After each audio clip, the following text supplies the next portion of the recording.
السلام عليكم ورحمة الله وبركاته. متابع قناة الشيف خالد. طبعا احنا اول الشهر وانتهزنا الفرصة دي وجبنا لحمة. زي ما احنا عارفين اللحمة دلوقتي ما بقتش تيجي بسهولة يعني. طيب نعمل بيها ايه؟ قلنا نعمل فتة بالخل والثوم. شوف الجمال والروعة. لازم حتة اللحمة دي طبعا يبقى لها ايه يعني دور. تمام.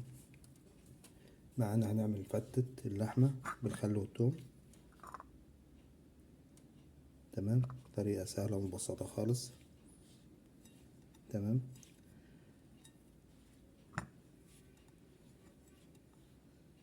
ده الجمال والحلاوة. عايزين نفترس هذا الطبق جميل وبعدين نبدأ مع بعض. بس قبل ما نبدأ عايزين الاشتراك الجميل بتاعكم واللايك والشير ودعمونا بالتعليقات. يلا نبدأ على طول مع بعض.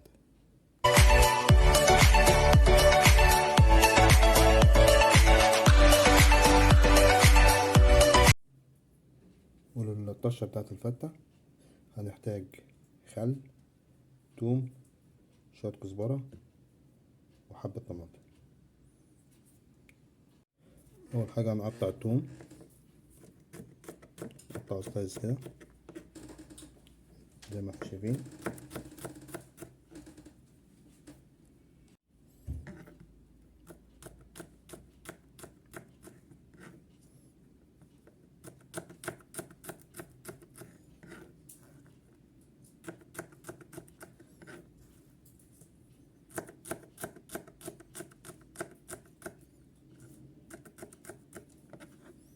كده التوم جاهز. ناخد كمان الطماطم نقطع كده صغيرة أو نوزع في النار عليها.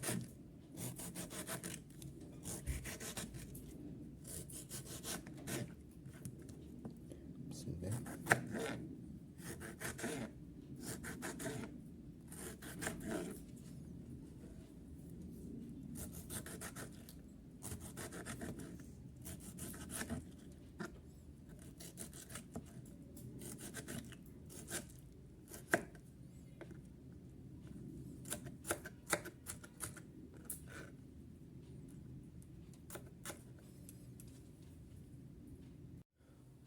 طاسة على النار، نحط فيها التوم. بسم الله. نبدأ نشوحها. في طاسة توم متقطعش ولا ايه؟ لا.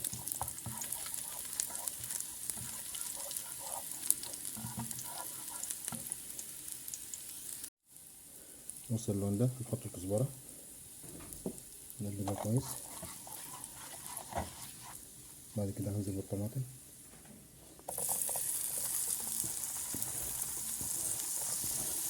الريحة تجنن.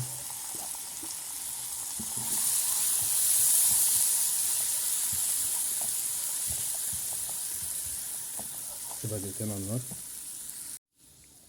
كده خلاص اهو. ننزل بعد كده بالخل. بسم الله. هنسيبها على النار دقيقتين 3. هنجيب العيش نقطعه مكعبات. ممكن تقطع بالسكينة، ممكن تقطع بإيدك عادي. هقطع بالسكينة، هنقطعه كده.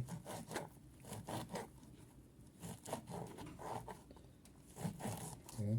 هتقطع بإيدك هتقطعي عادي خالص، حتة صغيرة برضو كده. ده موجود وده موجود.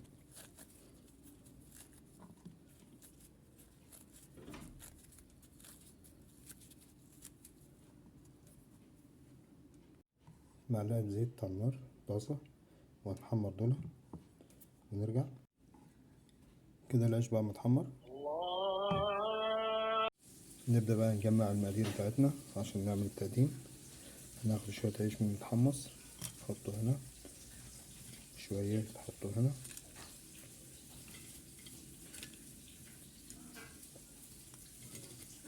وبعد كده هناخد شوية من الطشة دي نحطها على العيش عشان يدي طعم الخل والثوم. تمام. كده ياخدنا. بعد كده هناخد الرز نغطي بيه الوش.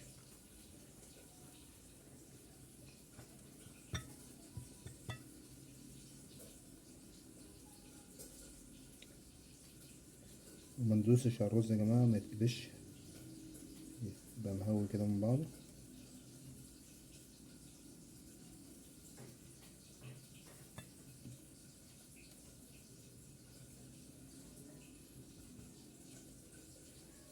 صلى على رسول الله.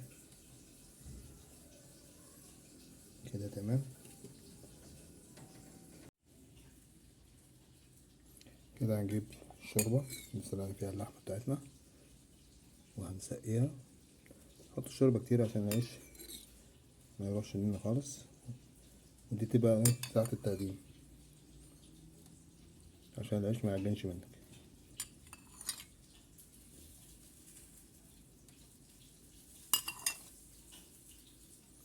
كده الشوربة خلاص. ناخد بقى شوية من الطشة دي على الوش.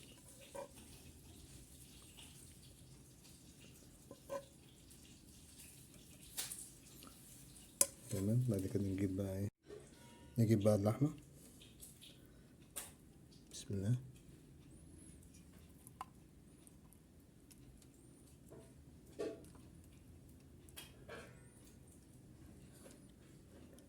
كده تبقى الفتة المتينة بتاعتنا جاهزة. دي حاجة على الوش.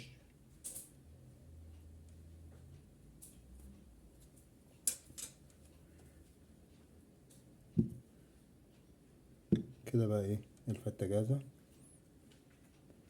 طريقة التقديم بتاعتها، عايز اقبلها فخار ماشي،